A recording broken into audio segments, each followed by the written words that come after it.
WhatsApp guys, car info में आपका स्वागत है। टाइटल और थंबनेल देखकर आप समझ ही गए होंगे। तो आज आप जो है अपनी गाड़ी पे करवाने जा रहे हैं रबिंग। पिछली वीडियो में आपने देखा होगा इसका थोड़ा डेंटिंग पेंटिंग का काम करवा के लाए थे आप। उसके कारण हुआ क्या था ना, पेंट के छींटे लगे थे। मैंने कहा कि यार चलो पूरी गाड़ी ही फिर रबिंग करा दी, बिकॉज ना अगर मैं वही पैनल जो है करवाता रबिंग, वो जो पैनल है बहुत ज़्यादा शाइन मारते, बाकी पैनल फिर डल डल दिखते, तो वो अच्छा नहीं लगना था।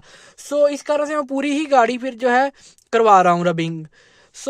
यहाँ पर पहले मैं आपको गाड़ी का लुक दिखा देता हूँ अभी कैसा है, रबिंग के बाद कैसा दिखेगा आपको। चलते हैं गाड़ी के बाहर। ये कुछ अभी इसकी साइड की लुक है, चेक कर लेना। इसमें ड्राइवर साइड का डोर, फेंडर और पिछला जो क्वार्टर पैनल का नीचे वाला साइड आता है जहाँ पर टायर होता है, वो साइड जो है अपनी पेंट हुई थी। ठीक है जी, ये साइड का कुछ ऐसा हाल है। पीछे से दिखा देता हूँ, अभी थोड़ी सी गाड़ी गंदी है बस। ये कुछ पीछे से लुक है इसका। ठीक है जी, रबिंग के बाद भी प्रॉपर लुक दिखा दूंगा, और रबिंग कैसे हो रही है, कितने प्राइस में हुई है, सब कुछ आपको इस वीडियो में देखने के लिए मिल जाएगा। इस साइड से कुछ ऐसा लुक आ रहा है गाड़ी का। आगे से भी मैं आपको दिखा देता हूँ। आगे इसका बम्पर जो है पेंट हुआ है, बम्पर नीचे से हुआ है को पैसेंजर वाली साइड से हल्का सा। कुछ ऐसा कुछ आगे का है इनका लुक। इसके बाद अब आपको सीधा मैं रबिंग वाली शॉप पे मिलता हूँ। यहाँ पर रबिंग का काम शुरू हो चुका है। सबसे पहले गाड़ी को वॉश करना था, आपा ने वॉश नहीं करवाई क्योंकि अपनी गाड़ी थी पहले से ही साफ़, तो उन्होंने कहा वॉशिंग की ज़रूरत नहीं है। उसके बाद कहता क्या है कि 1000 नंबर का रेगमार पूरी गाड़ी पे मारती है, जिसके कारण होता क्या है ना, गाड़ी के ऊपर की जो लेयर होती है ना पेंट की, वो उतर जाती है, जिसके कारण जो नीचे वाली लेयर निकल जाती है, जो कि थोड़ी डल होती है। रेगमार का यही काम होता है, ये पूरी गाड़ी पे मार देंगे, जिससे वो है ऊपर वाली परत जो है निकल जाएगी, जो गंदी हो चुकी है। उसके बाद नीचे जो पार्ट्स पे जो है मैल वगैरह, या कह सकते हैं कि आपकी स्क्रैचेस हैं, वो अच्छी तरह जो है आपकी रबिंग कंपाउंड हो जाएगी। अभी इन्होंने आपसे जो है 1000 रुपीज़ की रबिंग कही है, लेकिन देखते हैं कि एंड में कि कितने की रबिंग होती है, क्योंकि थोड़ा बहुत प्राइस कम करवाने की कोशिश करेंगे आप अभी। और टाइम कितना लगता है मेनली, और कौन सी कंपनी की ये जो है रबिंग यूज़ करते हैं, वो भी मैं आपको बता दूंगा आगे। सबसे पहले बस यही प्रोसेस रहता है, पूरी गाड़ी पर जो है रेगमार मरवाना चाहिए आपको। यहाँ पर पूरी गाड़ी पर जो है रेगमार मार दिया। उसके बाद थोड़ी देर गाड़ी को छाई में पार करने के बाद यहाँ पर अब जो रबिंग रहती है उसको लगा रहे हैं पूरी गाड़ी के ऊपर। उसके बाद उसको मशीन से अच्छी तरह रब करेंगे। यहाँ पर फॉर्मूला कंपनी की जो है रबिंग कंपाउंड यूज़ की जा रही है। देखते हैं इसका क्या रिज़ल्ट है। फॉर्मूला कंपनी वैसे अच्छी है, और देखते हैं इसको करने का कैसा गाड़ी का लुक आता है, कितनी शाइन आती है। अभी तो थोड़ी थोड़ी गाड़ी आपको डल लग रही होगी, क्योंकि पेंट की जो ऊपर वाली परत होती है वो निकल चुकी है। अब बस यहाँ पर इसका काम मेनली यही है, स्क्रैचेस वगैरह को निकालने का, जो कि माइनर स्क्रैचेस होते हैं, या फिर जो आपकी गाड़ी के पेंट के ऊपर दूसरी गाड़ी के।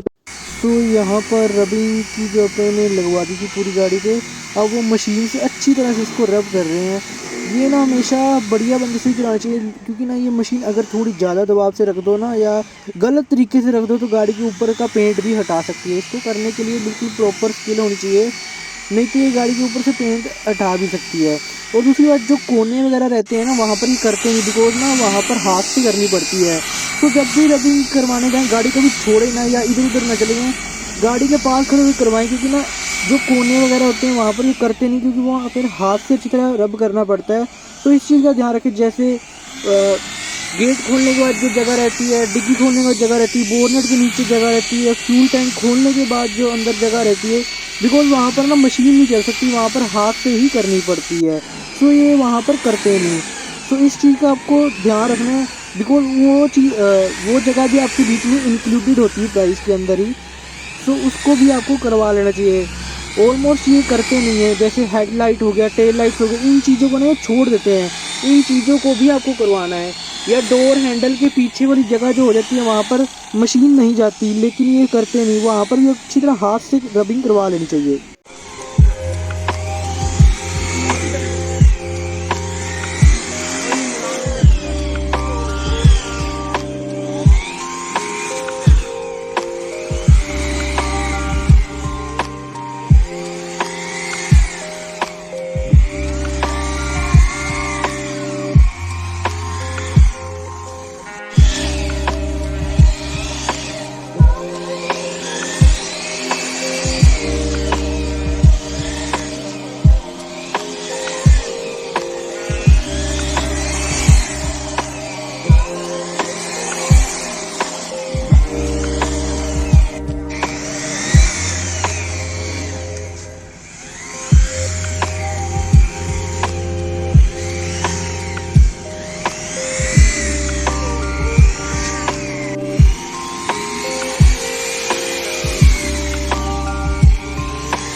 कुछ साइड लुक है रबिंग करवाने के बाद गाड़ी में। अभी इस पे वैक्स मैंने नहीं लगवाई थी, ना ही वॉश करवाई, अकेली जिस पे रबिंग हुई हुई है।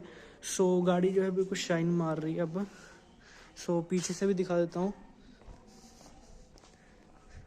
सो ये कुछ पीछे से आ रही इसकी लुक, और साइड से इधर भी दिखा देता हूँ। पूरी गाड़ी को शाइन करने लग गई है। अगर इसका टाइम बताऊँ, मेरे को आराम से 2 घंटे के आसपास लग गए, जिसमें मतलब कंटिन्यूसली वर्किंग हुई है, मतलब बीच में ब्रेक नहीं लगी है। सो तो भी मेरे को 2 से ढाई घंटे के आसपास का समय लग गया था। सो प्रोसेस तो आपने देख ही लिया था कैसे की थी। सो फ्रंट से भी दिखा देता हूँ। सो जब भी रबिंग कराए ना, खुद साथ जाना, बिकॉज ना यहाँ पर मैं आपको दिखाता हूँ, ये जगह जो रहती है ना, यहाँ पर ये लोग नहीं करते, या यहाँ पर ये लोग नहीं रबिंग करते। सो जगह पर आपने खुद करवाना है, क्योंकि ये इस जगह पर नहीं करते। या फिर हो गया ये फ्यूल टैंक खोलकर यहाँ पर ना मशीन नहीं चलती, दिक्कत ये यहाँ पर हाथ से करनी पड़ती है।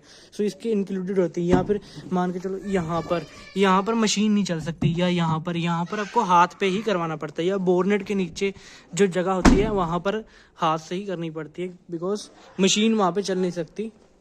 सो बाकी रबिंग अब कितने रुपए में होगी ये बता देता हूँ। रबिंग के मेरे से उसने 1000 रुपीज़ जो है मांगे थे, लेकिन आप जो है 800 दे के आए हैं उसको। अगर कंटिन्यूसली एक बंदा आपकी गाड़ी पे लगा रहता है तो 2 से ढाई घंटे लगते हैं। या फिर अगर आपकी गाड़ी में बहुत ही ज़्यादा स्क्रैचेस हो, या पेंट का बहुत ज़्यादा काम हुआ, बिकॉज ना जहाँ पेंट हुआ था ना गाड़ी पे, वहाँ पर ना बिल्कुल आराम से करनी पड़ती, नहीं तो पेंट खराब हो जाता है। वहाँ से कंपनी से जो होकर आता है उस पर आराम से हो जाती है। सो ये डिपेंड करता है कि आपकी गाड़ी पेंट कितने पार्ट्स है उसमें, ठीक है जी। सो मेरे को 2 से ढाई घंटे आराम से लग गए, ठीक है जी। सबसे पहले मैंने आपको दिखाई दिया था रेग मारा, फिर उसके बाद आपकी जो है रबिंग कंपाउंड लगाई, जो कि फॉर्मूला कंपनी की थी। सो 800 रुपीज़ चार्ज किए गए, 2 से ढाई घंटे लगे थे। बाकी चैनल को प्लीज़ सब्सक्राइब कर लेना, नई वीडियोस बहुत जल्दी आने वाली हैं इंटरेस्टिंग, जिसमें अपने वन इन इंडिया वाला काम करना है अपनी गाड़ी में। और भी बहुत सारे इंटरेस्टिंग प्रोजेक्ट आने वाले, जो गाड़ी लंबा सफ़र करते हैं, या फिर जो ड्राइवर्स हो गए जो पूरा पूरा दिन गाड़ी में रहते हैं, उनके लिए भी बहुत बढ़िया बढ़िया जो है आप सामान लाने वाले हैं। बस 10-15 दिन के बाद प्रॉपर वीडियो आनी शुरू हो जाएंगी, जिसमें बहुत ही बढ़िया बढ़िया आपको एक्सेसरीज देखने के लिए मिल जाएगी। और वन इन यूट्यूब या इंडिया भी कह लो, इस गाड़ी में या फिर और भी गाड़ी के लिए, वो सभी गाड़ी के लिए डिज़ाइन करवाएंगे आप, जो कि अभी मैं आपको नहीं बताऊंगा, आने वाली वीडियो में आपको पता लग जाएगा। सो चैनल को सब्सक्राइब कर देना। सो मिलते हैं किसी और वीडियो में। आज की वीडियो में सिर्फ इतना। वीडियो अच्छी लगी लाइक कर देना, चैनल को सब्सक्राइब कर देना। Thank you for watching, bye.